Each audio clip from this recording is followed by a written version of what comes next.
Hey everybody, we're back. It's been a minute, more than a minute, a month or two. At this point, it has been well over a month since I attended Beyond Fest, which is where I saw Impulse, starring William Shatner, the film I will be talking about today. Really, I was getting overwhelmed with lighting, camera setups, editing. Everything was just making me really, dread the thought of trying to do this again, mostly the lighting. So basically somebody at work the other day was like, hey, when are you going to release another video? And I started explaining all that, and they were basically like, Ashley, you're just going to have to let it go and release something because I want to see it. That's what I'm going to try and do. We'll just keep improving. We can't be perfect out the gate. So with all that said, my eyes are hurting, so I'm wearing the glasses, so we're just going to have the ring light now be my aesthetic, I guess. And today we're going to talk about the 1974 film Impulse. This was the third movie of a 3-film Shatner-thon I attended at Beyond Fest. In my previous video, I spoke about this event pretty off the cuff, and as a result, I neglected to mention much about the other two movies. Let me tell you, when I chose to talk about Impulse instead of either The Devil's Reign or Kingdom of the Spiders, it was not a choice I took lightly.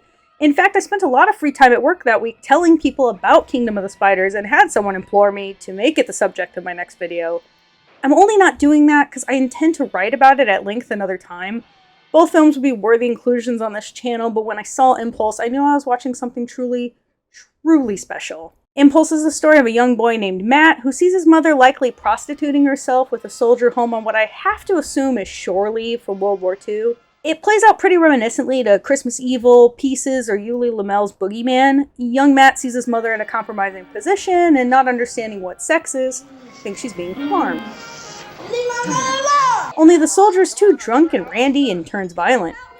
Matt believes the only thing he can do is defend his mother and grabs the handy samurai sword, used to my great delight as a penis euphemism earlier in the scene. Put that thing down. It's ugly. You don't like my little bit? Oh, I love your little bit. And stop playing soldier. Come on over here. And rams it through the soldier's heart. You're a crazy kid. Time passes and Matt's now a leisure suit wearing playboy. We're treated to 2.5 minutes of him watching a woman belly dance while the opening credits roll. It's filmed in a way that's a bit frenetic and unhinged, the word of the week it seems when it comes to this movie for me. And when I saw it the first time, I really had no idea what the film was going to be. It almost looked like an art film. Matt hitches a ride with the belly dancer and is spied on by his sugar mama of a girlfriend, wife, I'm not sure, who calls him out on it the next day. After threatening to kick him to the curb because nobody's just friends with a belly dancer, Matt snaps and strangles her to death. After he comes out of his rage and realizes what he's done, he tries to make it look like an accident and hits the road.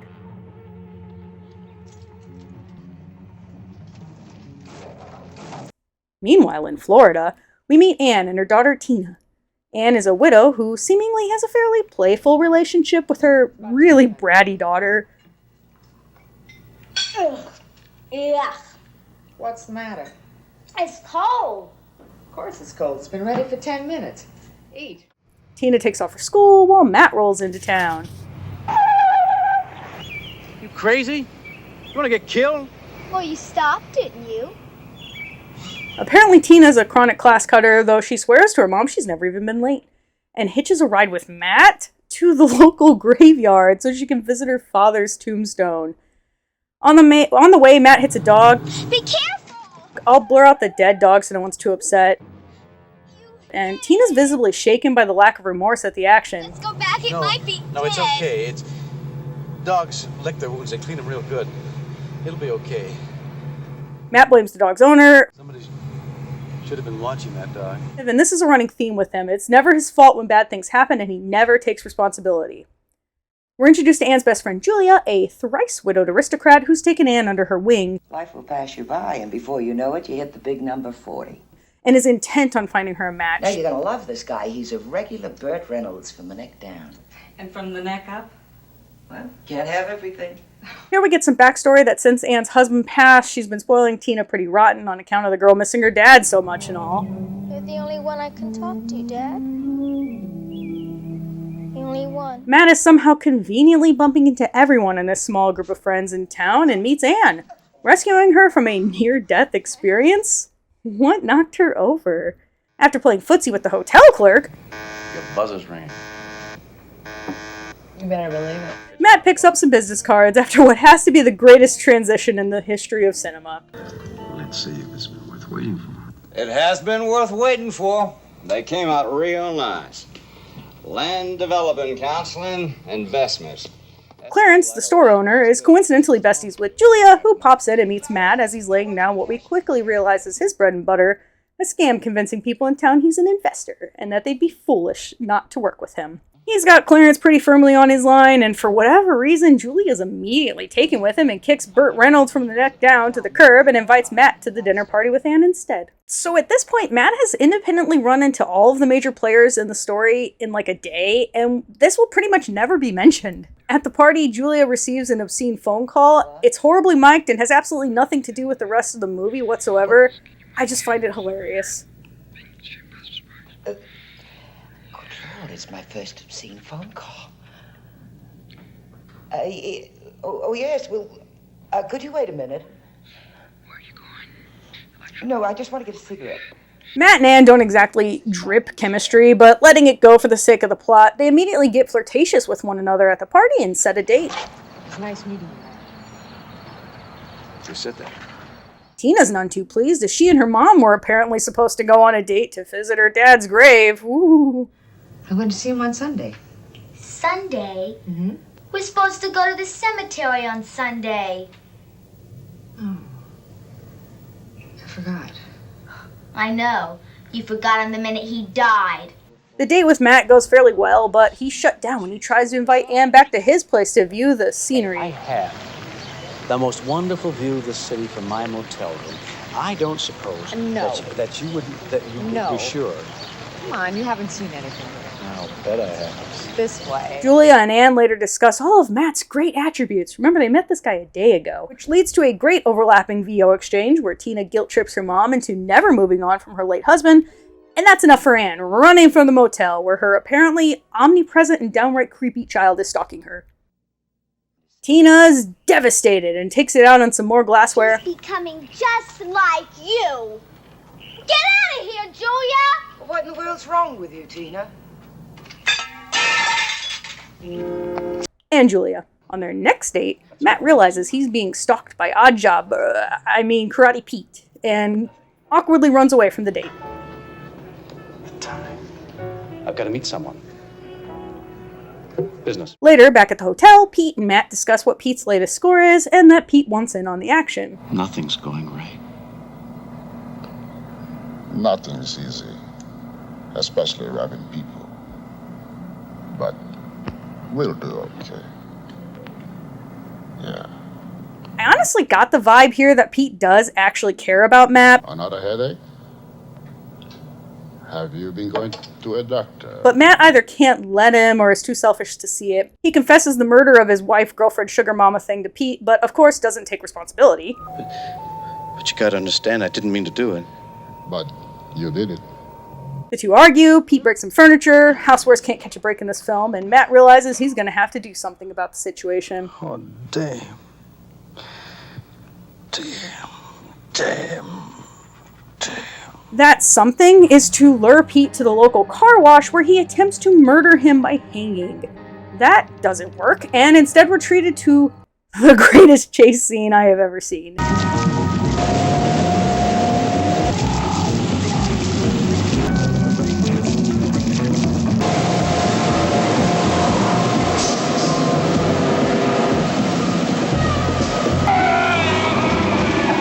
And don't worry, Tina's seen everything. Matt threatens to kill Tina, she disappears into the tall grass, and back home Tina tries to call the police, but then chickens out when she remembers that Matt said he'd kill her if she talked. The next day, Anne suggests they all go out to the park together, and while Matt gets them some candy wearing the greatest tank top I've ever seen, Tina decides to tell her mom everything.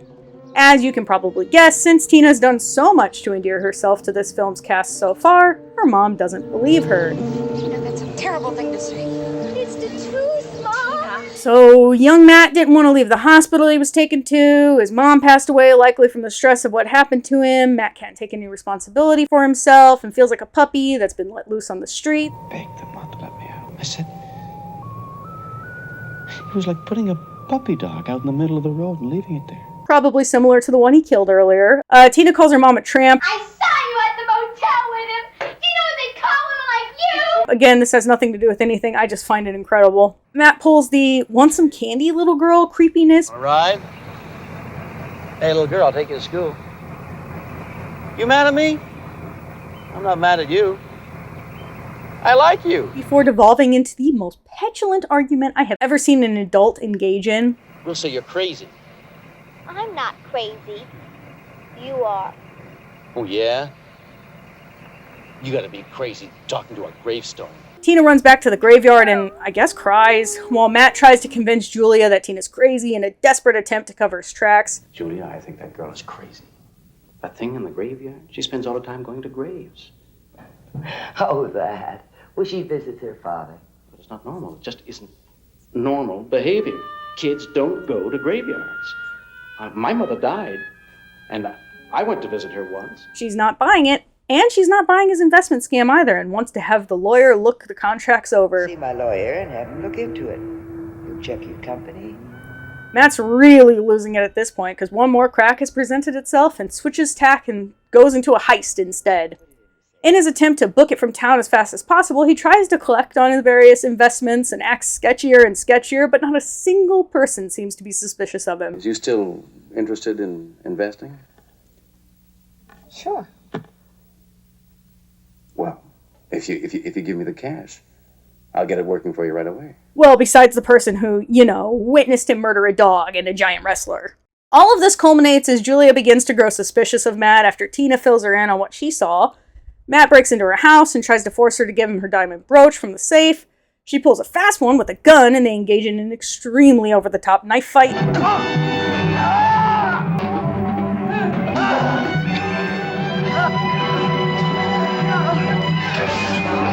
And of course, omnipresent Tina's there to witness it all. After stabbing Julia, Matt takes off after Tina through the graveyard.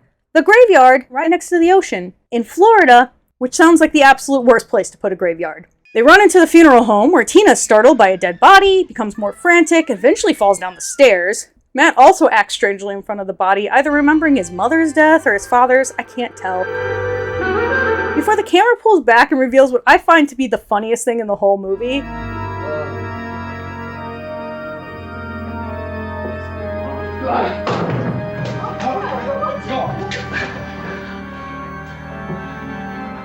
There were people just sitting there the entire time watching this happen? What? Back at Julia's, Matt discovers there was nothing in the safe but papers, and he has truly nothing left. At this point, Anne arrives, having arranged to come talk to Julia about her Matt suspicions, and Shatner gives his all into being terribly creepy. At the last moment, omnipresent Deus Ex Machina's her way in and stabs Matt with a sword because live by the sword, die by the sword. Am I right? I realize this is a low-budget exploitation film from the 70s, and you probably think I'm going to be pretty critical of this one. But to be perfectly honest, I've seen a lot of movies from this era, and I'm not sure any of them have stuck with me the way Impulse has. You have William Shatner doing his William Shatner thing.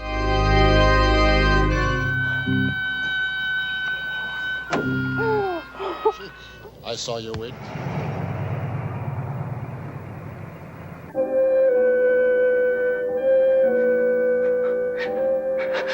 Harold Cicada managing to chew every bit of scenery possible. Yeah.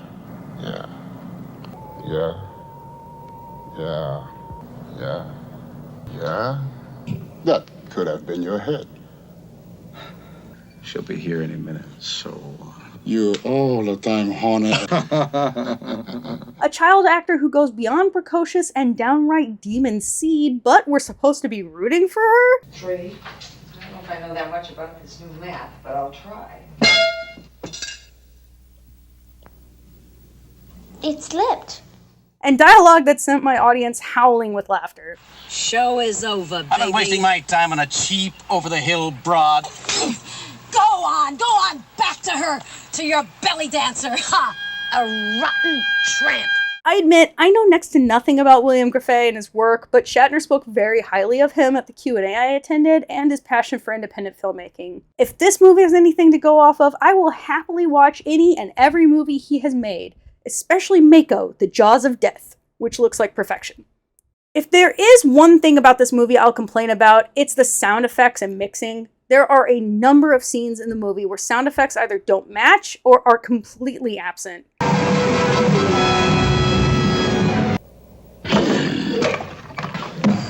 Much about this new map, but I'll try. It's not as bad at the beginning of the movie, but towards the end there are several moments of dialogue that are totally inaudible. I wasn't lying. Oh, She wasn't lying. Let me go. Let me go. I'm gonna have my lawyer look into it. Let me go. Let me go. What do you want? Tell me what you want. The safe, where is the safe? There's actually a fairly important line that Anne delivers that you legitimately can't hear at all. I mean, nothing. It was shaking.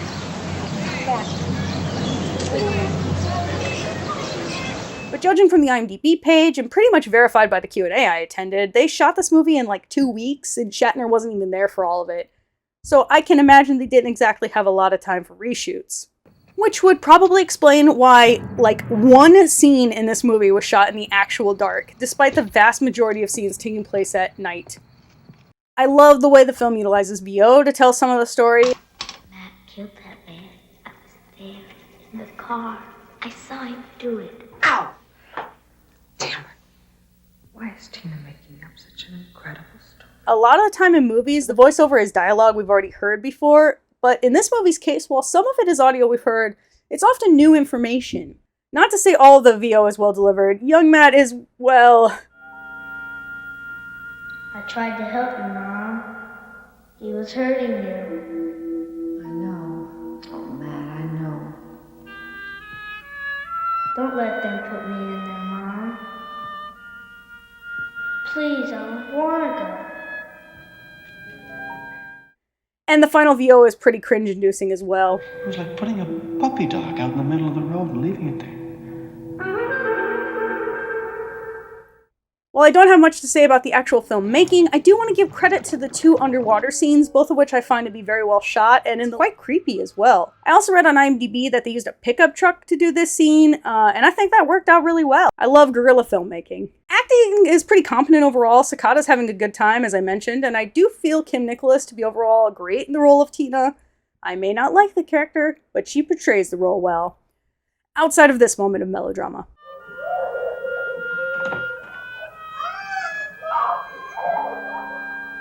But maybe she took lessons from Shatner, who Shatners his way through the movie. But do not get me wrong. I love William Shatner. I mean that from the bottom of my heart. I love his eccentric style of acting, and I would not have it any other way. When Matt finally snaps in the final scene, I think he's terrifying. I'm not sure when it's coming out exactly, but the 4K restoration I attended will be released on Blu-ray by Grindhouse Releasing, and I'm told the Q&A with Shatner will be a bonus feature. I implore you, pick this movie up. I obviously couldn't show everything, and you're in for a real treat when the time comes. Yeah, I'm giving this movie a 5 out of 10, but it's a 5 out of 10 full of love. And with that, what feels like an eternity of work is finally complete. That is my review of Impulse. I really hope that you enjoyed it. I hope that you check the movie out, and I really do hope that you stick around. It's Christmas time, which means that I'm going to be watching a lot of horrible Christmas movies. I really do intend at some point to talk about good movies on this channel, but I can't pass up the opportunity to riff on a couple of bad Christmas films, so that's probably something coming up. I also saw the trailer for a Christmas movie today starring the 90s supermarket sweep host. I can't think of his name right at the moment. It looked awful. It was the worst trailer I've ever seen, and I may have to do a reaction video to the trailer, which I didn't think I was going to do reactions on this channel, but now I feel like maybe that'd be a fun little segment. Who knows? Let's see what the future holds. Thanks for sticking by me. I can't wait to see you again next time. See ya. It's editing me. I was watching down some of the clips that I had made and putting this together and realized I somehow forgot to mention this.